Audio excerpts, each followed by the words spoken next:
On comprend bien qu'avec cette notion de lutte informatique d'influence se structure et se consolide aussi une doctrine, une organisation, des moyens et des ressources.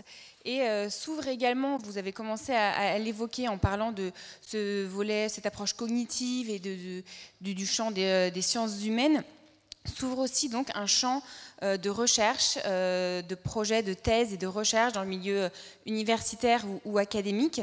Et c'est ce qu'on va vous présenter maintenant, avec 3 projets qui ont particulièrement retenu l'attention. Et je vais commencer par demander à Yolène Catolino de venir me rejoindre pour nous présenter son projet de thèse, La sphère informationnelle du cyberespace, un théâtre d'opération à part entière.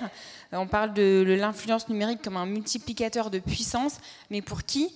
C'est un peu la question que vous vous êtes posée et dont vous allez nous parler maintenant. Voilà, exactement.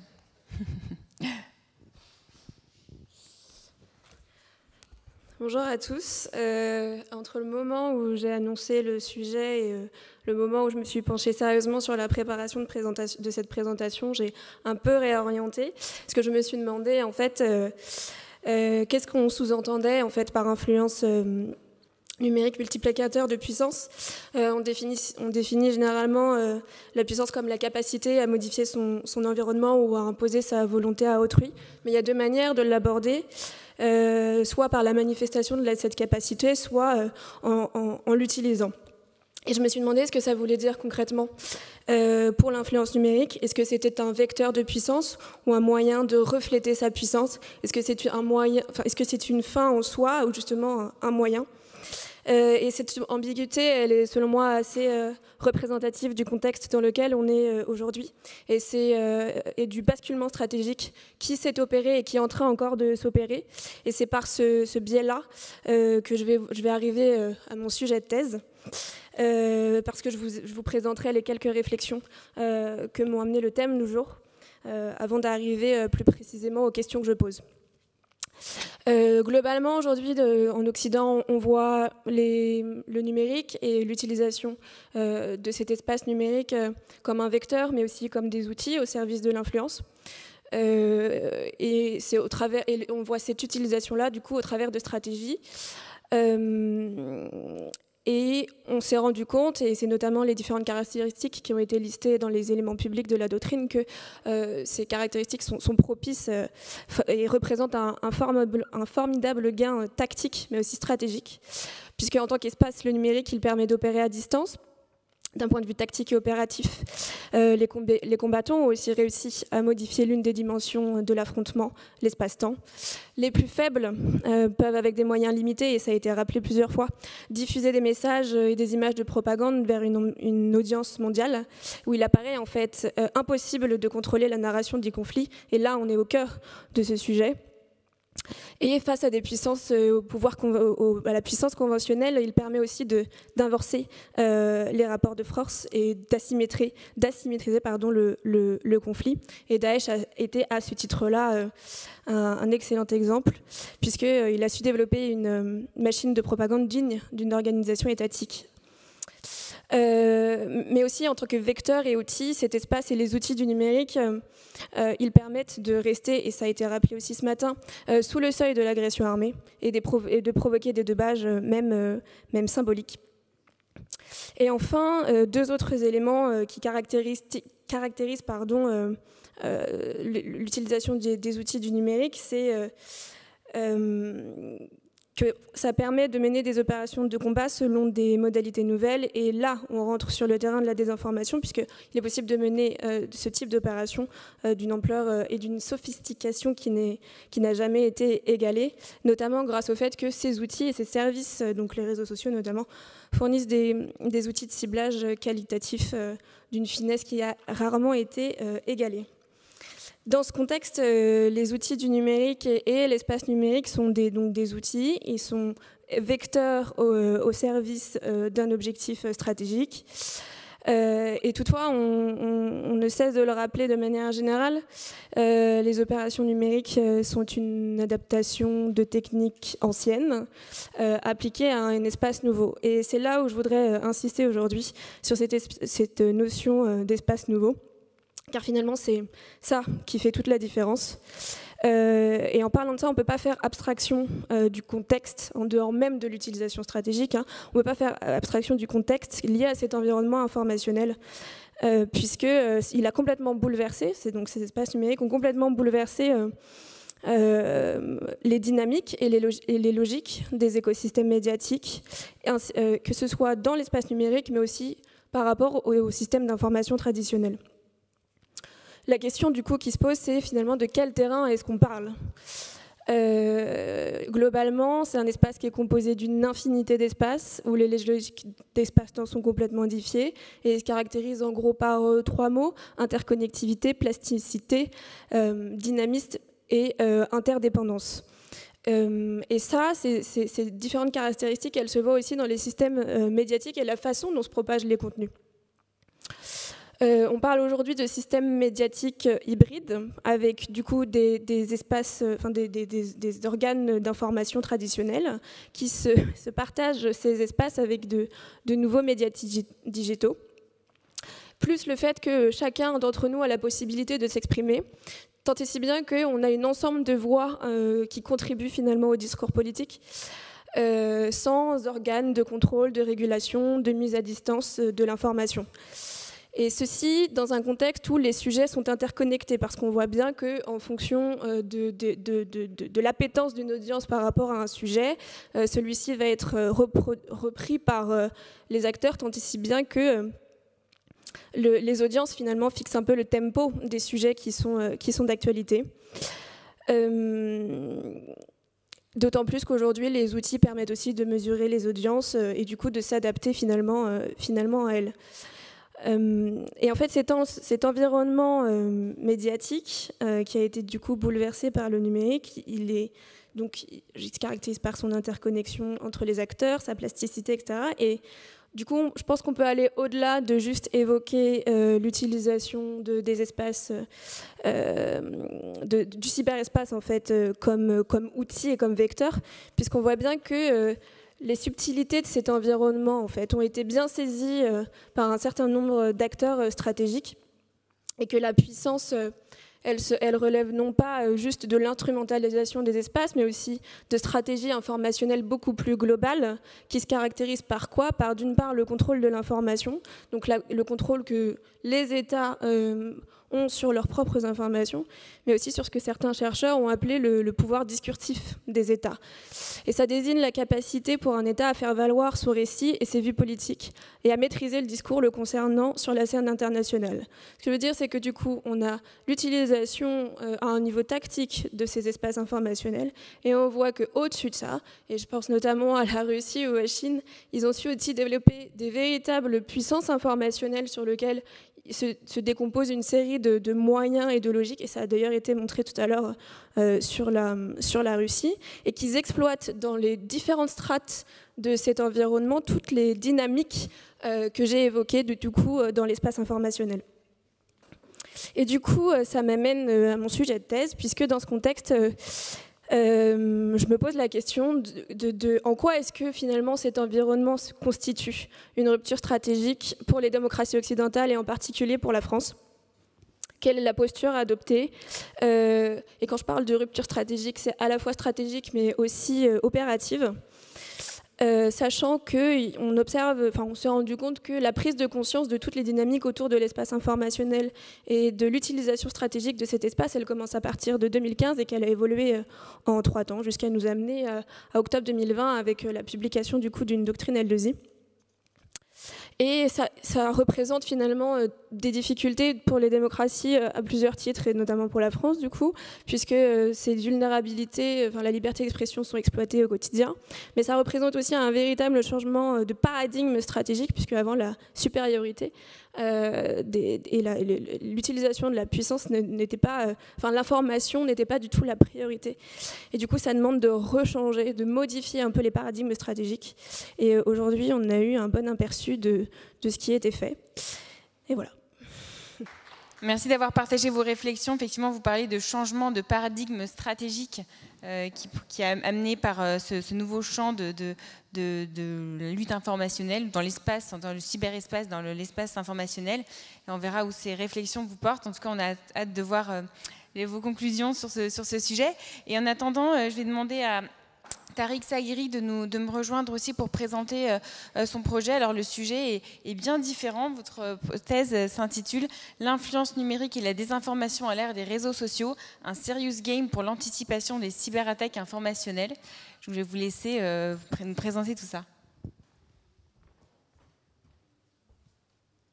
Bonjour à toutes et à tous. Donc effectivement, on va dans la continuité de ce qui a été dit depuis ce matin. Donc je vais rejoindre ce qu'a dit le général. L'approche que je vais vous présenter, c'est vraiment centrée sur la partie cognitive, émotionnelle et la perception des différentes informations qu'on a sur les réseaux sociaux.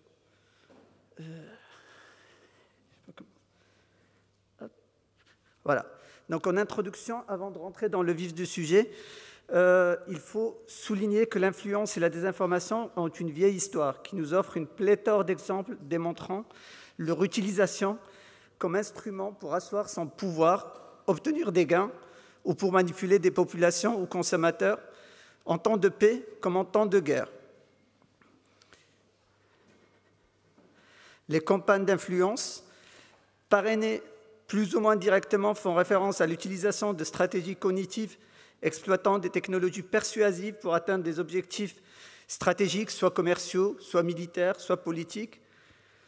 Mais ce qui a changé par rapport à avant, c'est ce qui a été un peu présenté également ce matin, c'est la force ou la capacité d'analyser en temps réel les sentiments et les émotions des gens à grande échelle.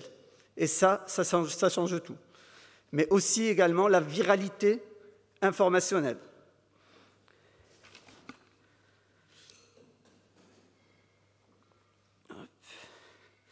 Il existe une vraie architecture et industrie de la désinformation qui repose notamment sur des fermes à clics ou des plateformes des travailleurs du clic. Juste pour revenir juste avant, c'est plus comment. On ne peut pas faire marche arrière sur. Bon, c'est pas grave. Hop, voilà. Donc, on a analysé en profondeur ce changement de paradigme avec l'explosion des usages des réseaux sociaux et la naissance d'une guerre hybride à haute intensité, derrière laquelle se cache une vraie industrie de la désinformation s'appuyant sur l'intelligence artificielle, mais également ce qui a été dit ce matin, les deepfakes, le machine learning, le deep learning comme arme, mais surtout l'homme comme acteur. Donc, il existe, comme on l'a bien souligné, une vraie architecture et industrie de la désinformation qui repose notamment sur ces fermes à clics ou des plateformes des travailleurs du clic qui participent à la circulation virale des informations sur les réseaux sociaux et représentent le nerf de la manipulation de l'information. Ce travail humain sous-payé, quelques centimes d'euros, est parmi les ingrédients secrets de cette circulation virale. Comme vous le savez également, donc ces plateformes ou réseaux sociaux n'investissent plus uniquement sur la couche informationnelle et logique, mais également sur la couche physique, avec l'investissement dans des data centers, ou par exemple, comme ce que vous pouvez voir, le consortium Tout Africa, dont l'entreprise Meta ex-Facebook est partenaire pour le déploiement de milliers de kilomètres de câbles sous-marins de fibre optique qui doit grandement améliorer la connectivité du continent africain et relier l'Afrique à l'Europe en passant par le Moyen-Orient. C'est donc un sujet d'ampleur que nous avons choisi de délimiter avec l'hypothèse suivante. Si la technique joue un rôle majeur dans ce bouleversement de paradigme, la réponse ne peut pas être purement technologique, car une cyberattaque informationnelle est le fruit d'une intelligence humaine.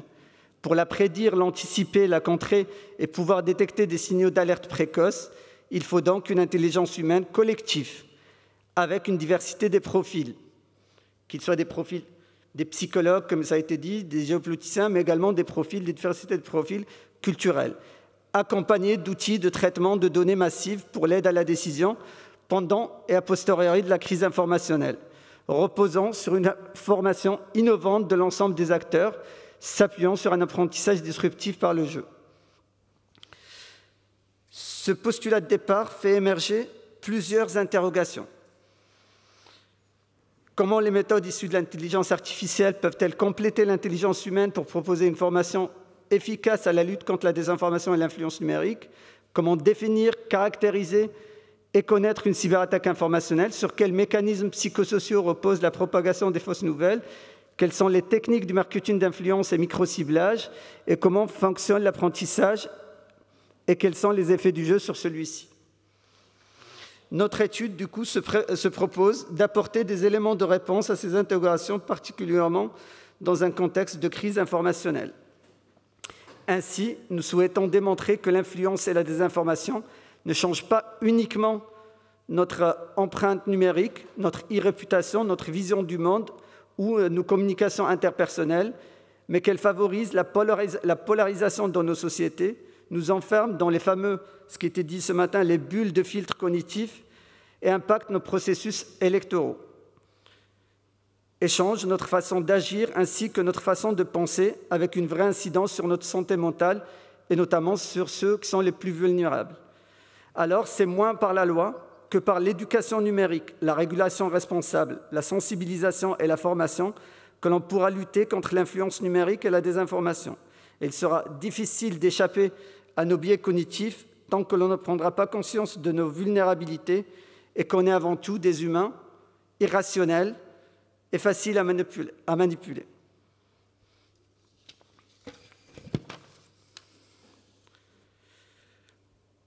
Donc, cette première partie constitue le cadre académique et la revue de littérature qui repose sur l'analyse, en grande partie sur l'analyse d'études issues des sciences cognitives et sociales. C'est également ici que nous exposons la théorie pédagogique nécessaire à la compréhension de l'intérêt du jeu dans l'apprentissage.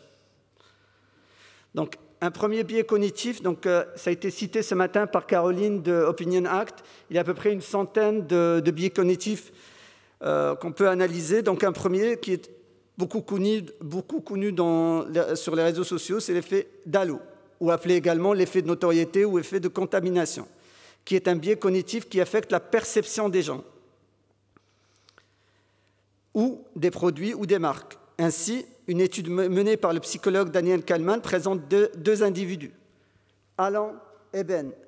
Alan est intelligent, travailleur, impulsif, critique, opiniâtre, jaloux, et Ben, jaloux, opiniâtre, critique, impulsif, travailleur, intelligent. Si la liste d'adjectifs est la même, l'ordre change, modifiant grandement notre perception qu'en résulte.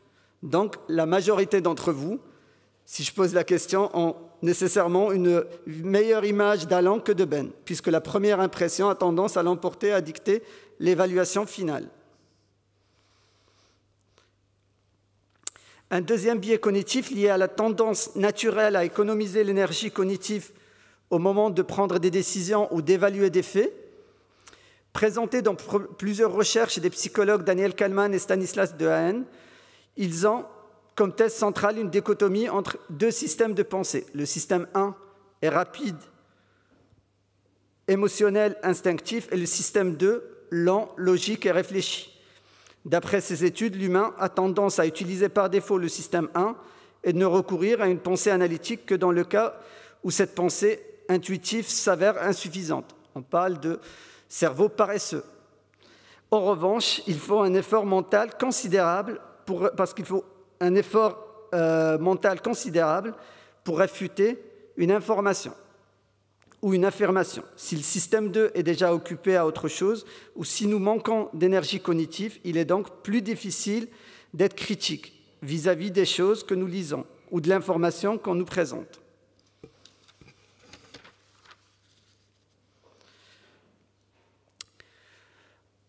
Le recours au jeu décuple l'efficacité de l'apprentissage. Le psychologue Jean Piaget avance l'idée que l'individu construit ses connaissances par ses propres actions. Le développement de l'intelligence est le fruit d'un processus d'adaptation dans lequel interagissent l'inné et l'acquis. Et il considère également que le jeu est un outil indispensable pour l'apprentissage.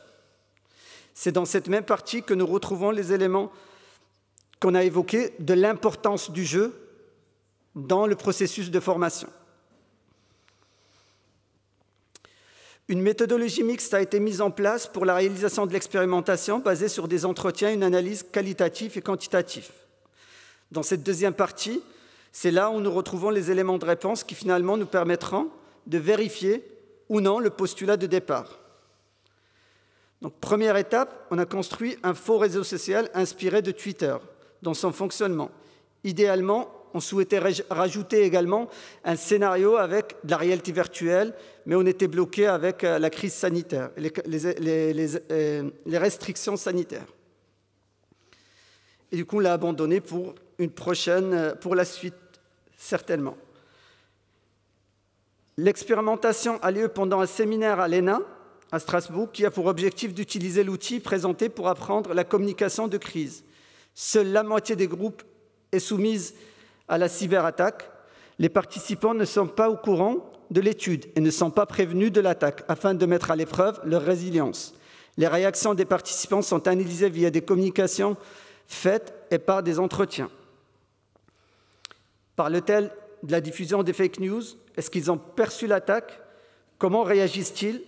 C'est ce qu'on va voir dans ces résultats. Comme vous pouvez le voir, donc, on a un groupe de test et un groupe de contrôle. Le groupe de contrôle n'a pas subi la cyberattaque informationnelle et du coup, ils n'ont pas communiqué en rapport. Le groupe de test, là, on a une variété de choix. On a 6 groupes qui ont subi l'attaque informationnelle, l'ont perçu et ont choisi de communiquer en rapport. 5 ont subi l'attaque informationnelle, l'ont perçu et ont choisi de ne pas communiquer en rapport. Et 5 autres ont subi l'attaque informationnelle, ne l'ont pas perçu et n'ont pas communiqué en rapport. Il apparaît donc clairement que tout le monde ne détecte pas l'attaque et que parmi ceux qui la détectent, les réactions sont très variables. Les principales conclusions qu'on peut tirer, c'est que la mise en œuvre pratique de ce type d'approche systémique combinant intelligence artificielle et jeu pour lutter contre la désinformation est faisable au plan technique et pédagogique, et que le jeu est pleinement fonctionnel et les métriques associées montrent un succès important. Mais également que les participants étaient peu préparés à la survenue d'une cyberattaque informationnelle, aux méthodes pour la détecter et pour y répondre, et que différentes stratégies ont été mises en place. Enfin, comme conclusion, le recours au jeu constitue un moyen efficace d'éveiller l'attention, de se confronter de manière crédible aux défis que représente une cyberattaque informationnelle et de préparer les différents acteurs à ces enjeux stratégiques. Le prolongement, c'est présenter le séminaire à un échantillon plus large que l'ENA pour éviter ce qu'on appelle le biais de sélection. La rédaction d'une doctrine incluant une collaboration entre le secteur privé et public, celle-là, elle a été faite donc, depuis octobre 2021. Et puis, proposer un outil plus immersif sans aller en s'appuyant sur de la réalité virtuelle, des deepfakes qui donnent à l'apprenant des moyens d'action plus larges. Merci. Merci beaucoup, Tariq. Puis on voit que vos recherches ne sont pas terminées puisque vous avez donc des prolongements à donner à votre étude. Bon courage pour la suite. Alors on va revenir maintenant sur un sujet dont on a un petit peu parlé juste avant la pause, qui est sur le sujet de la Russie. Marie-Gabrielle Bertrand, si tu veux me rejoindre pour nous présenter un petit peu tes recherches sur le projet qui s'intitule « L'analyse géopolitique des nouvelles stratégies de contrôle du numérique par l'État en Russie, le code comme nouvel enjeu de pouvoir ». Alors on a effectivement parlé tout à l'heure un petit peu de la stratégie informationnelle de la Russie, et tu vas nous en dire un peu plus et aussi nous parler des limites de ce dispositif. Merci beaucoup. Alors, je fais un test parce que c'est au mieux. Ah, pardon. C'est le laser. Alors, attends. J'ai du dessous. Je ne sais pas. Désolée. Oui, mais attendez. C'est celle-ci. Ok, très bien. Merci. Oui, alors, effectivement, je vais passer très vite sur la première partie, étant donné que, faute de temps. Mais les deux autres parties sont finalement les plus importantes. Oui, merci. Alors, donc, en parlant d'abord, finalement, directement de la reprise en main du numérique par l'État en Russie, à travers donc un volet informationnel qui est omniprésent.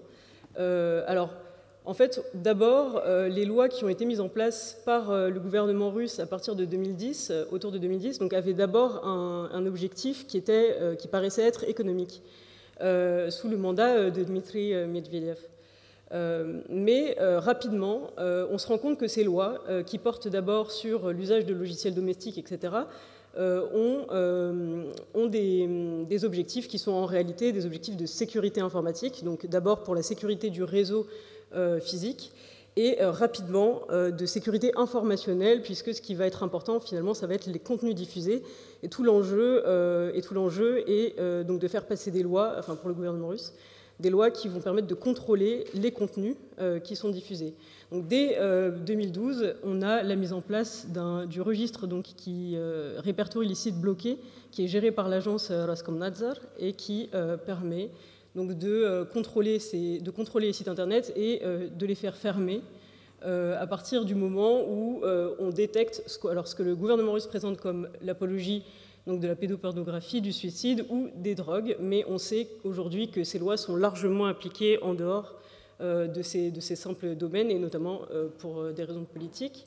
La loi de rapatriement et de relocalisation des données en 2014, et surtout, plus récemment, enfin il y en a eu d'autres entre-temps, mais je passe aux plus importantes, plus récemment, donc en 2019, une loi qui permet la mise en place d'un système alternatif de transit des données, donc ce que le gouvernement russe appelle le RUNet souverain, ou l'Internet souverain, et qui permet finalement, officiellement, donc, de créer un réseau alternatif qui ne doit pas être contrôlé donc, par les Five Eyes, mais on se rend très vite compte aussi que ce réseau en fait, russe fermé permet un contrôle accru donc, des agences de sécurité et de renseignement russes donc, sur le réseau intérieur, ce qui est probablement la raison véritable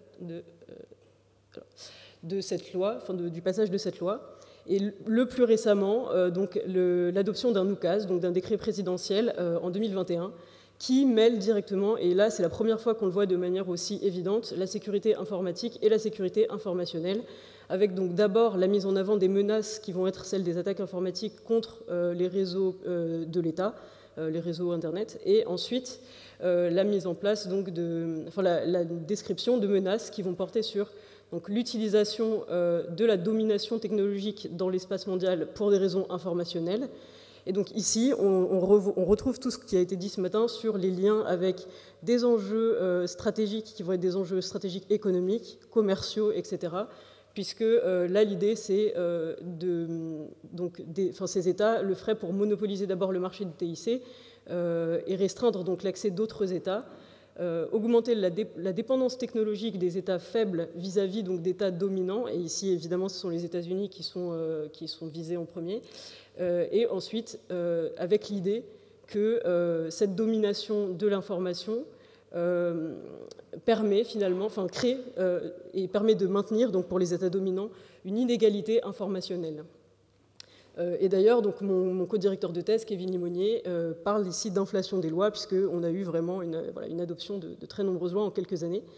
Alors, du point de vue de la cyberstratégie militaire russe, ce qui intéresse ici peut-être plus directement, on a la mise en place en fait, d'un recrutement. Et alors, c'est quelque chose... Enfin, certaines dates ont été évoquées par Madame Dugouin-Clément ce matin, et donc je vais passer un peu plus vite, mais effectivement, on a dès 2012, à la prise de poste de Sergei Shoigu, la mise en place d'un commandement cyber, au départ sur le modèle des États-Unis. Donc, on aurait pu penser qu'on irait finalement vers un modèle un peu plus qui ferait une discrimination plus importante entre la partie technique et la partie informationnelle, ce qui n'a absolument pas été le cas.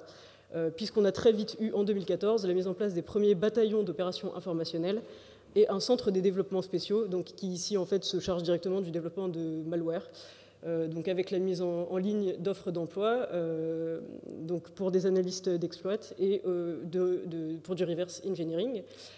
Et ensuite, donc en 2015, on a eu la création de l'école des cadets en technologie de l'information et l'Académie militaire des communications.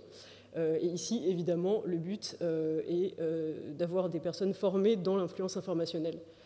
Ce qui fait qu'on se rend compte qu'on a une combinaison sans cesse donc, de mesures défensives et offensives par la législation et par les politiques ministérielles, et évidemment donc, par le ministère de la Défense russe. Et donc, alors, La création d'un effet de brouillard, j'en parle, ça a été dit un peu plus tôt, mais parce que donc dans ma première partie, j'évoquais le cas des cybercriminels, et en fait on se rend très vite compte que dans la mise en place des lois russes, il y a la mise en place d'un cadre incitatif qui va permettre, j'y reviendrai un peu plus tard, donc, de mobiliser différents acteurs qui vont finalement s'auto-mobiliser, qui vont auto-agir pour défendre les intérêts de l'État, ou c'est du moins ce que l'État russe espère faire. Où donc on a des cyberattaques couplées à des mesures informationnelles qui vont mobiliser les ressources, donc d'abord celles des victimes et ensuite celles des services dédiés à la lutte contre les menaces cyber, donc qui, sous l'effet en fait de ces menaces, de ces attaques qui sont à la fois techniques et à la fois informationnelles, vont subir des effets équivalents à ceux d'une stratégie de harcèlement, même si en réalité les exécutants ne se sont pas concertés et n'ont pas coopéré sciemment. Et en fait c'est ici tout l'intérêt de la stratégie russe qui en fin de compte, et c'est quelque chose dont j'ai pu parler un peu avec Yolène, va faire feu de tout bois. Donc finalement on peut résumer cette stratégie en 3 points importants, multiples exécutants, multiples vecteurs, et une méthode éprouvée surtout, donc, qui est inspirée finalement des mesures actives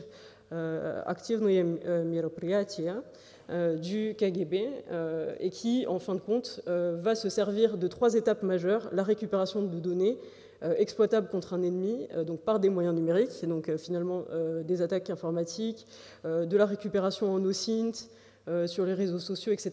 Toutes ces choses qui vont être automatisées et qui vont être déléguées à la fois à des acteurs privés et à des acteurs publics. L'élaboration à partir de ces données d'un discours qui va être mieux ciblé grâce à une préanalyse finalement qui va être opérée par donc les acteurs privés et des acteurs publics spécialisés, et une diffusion la plus large possible de ce discours, également par des moyens numériques, donc bots, etc.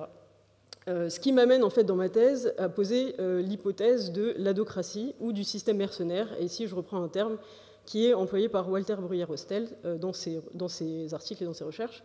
Alors ici avec une question que je suis en phase de trancher mais qui est difficile à trancher.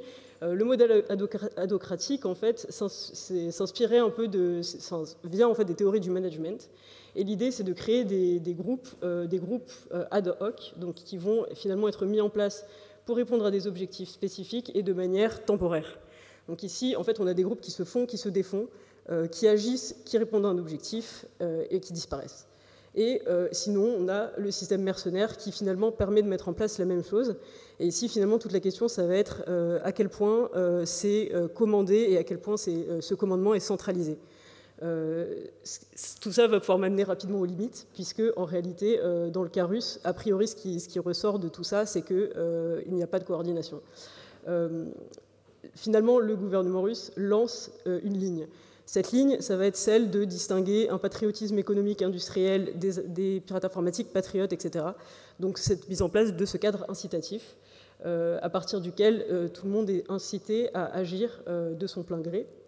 Et donc, en réalité, les limites sont nombreuses, puisque d'abord, on a des limites techniques. Alors, celle sur la loi sur l'Internet souverain rencontre des limites techniques, puisque, évidemment, créer un réseau qui va être décorrélé plutôt qu'on peut couper du réseau mondial, évidemment, est compliqué. Et dans le cas russe, c'est particulièrement vrai, parce que le nombre d'AS, par exemple, est exponentiel. Il y a vraiment énormément de sous-réseaux. Donc c'est très compliqué de contrôler le réseau en Russie. On a des limites en termes de coopération entre les entreprises, les FAI russes et les services de sécurité, puisque les FAI russes sont eux-mêmes réticents souvent à coopérer avec le FSB et le MVD. C'est ce qu'on peut voir sur l'article que j'ai mis en bas. Des limites aussi donc, qui vont être budgétaires. Et ici, je pense que c'est intéressant de se poser la question du recrutement, puisque pour l'armée, évidemment, l'armée russe, c'est une question fondamentale. Et alors, évidemment, ces limites budgétaires peuvent largement expliquer la mise en place d'un cadre incitatif qui permet finalement la mise en place du système adocratique ou du système mercenaire, puisqu'en réalité, le budget derrière, il n'y a pas de budget en réalité pour recruter. Au-delà de ces limites budgétaires, on a aussi des limites d'image, puisque les salaires sont réputés être peu élevés. Il y a aussi un problème de reconnaissance des travailleurs du cyber par la hiérarchie militaire traditionnelle. Et c'est un cas qui est assez intéressant, puisqu'on a pu voir avec l'Ukraine très récemment que le SBU avait pu récupérer des conversations entre des membres d'un groupe donc, qui s'appelle Gamma Ray Dawn, qui est un groupe d'attaque informatique du FSB, qui agit directement en Ukraine. Et les conversations interceptées par le SBU mettent en avant qu'il y a des salaires peu élevés, des primes non reçues, des récompenses qui ne sont pas attribuées aux gradés qui sont chargés des opérations, etc.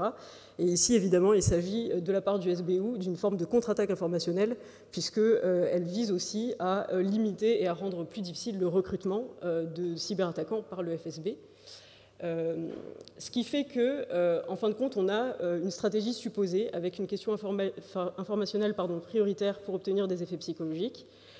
Donc, ce qu'on disait, la numérisation des mesures informationnelles, qui rappelle donc les mesures actives, la diffusion de narratifs qui soutiennent les positions diplomatiques, etc., du gouvernement russe, qui vont être donc diffusés dans la datasphère. Donc, on parle de cyberespace, mais ici, chez Géode, en fait, on essaie de parler de datasphère, puisque justement, cette couche informationnelle, finalement, est déterminée par l'idée de contenu, etc., et donc des effets psychologiques et cognitifs sur les populations, donc persuasion, peur, colère, doute, etc.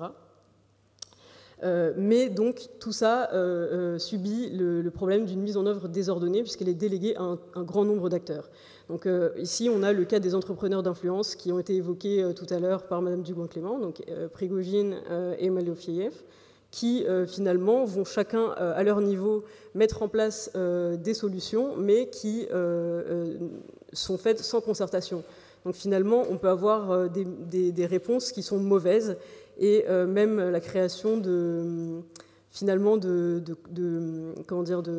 friction en fait. Le problème, c'est que ces mesures parfois peuvent se contrer les unes les autres.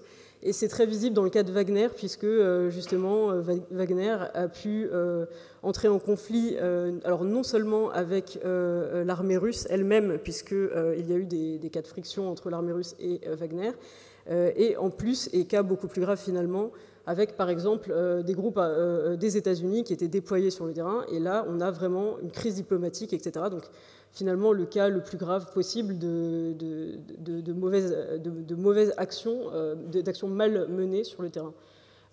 Donc finalement voilà, la délégation de toutes ces choses présente aussi de nombreux problèmes.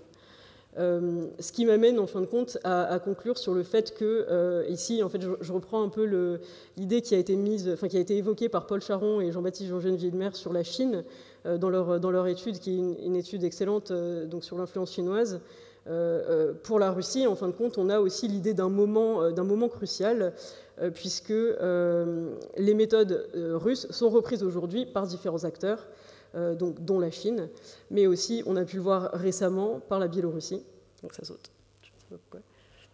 Mais donc par la Biélorussie, qui commence également donc, à combiner des attaques informatiques sur les infrastructures et des attaques d'influence informationnelle, donc avec le groupe Ghostwriter, dont on peut imaginer qu'il reçoit l'aide directe, donc que le KGB biélorusse reçoit finalement une aide importante du FSB russe, que ce soit en termes de personnel, en termes même évidemment, possiblement de matériel, et aussi donc de code informatique, puisque pour les spécialistes, la question s'est posée, puisqu'on retrouvait finalement des éléments de code de certains groupes d'attaquants russes connus dans le code qui était utilisé par Ghostwriter, donc dans ces cyberattaques. Donc ici, en fait, il y avait un doute sur l'attribution qui semble être levé aujourd'hui, mais qui semble impliquer donc une coopération de l'un et l'autre. Voilà. Merci beaucoup, Marie-Gabrielle.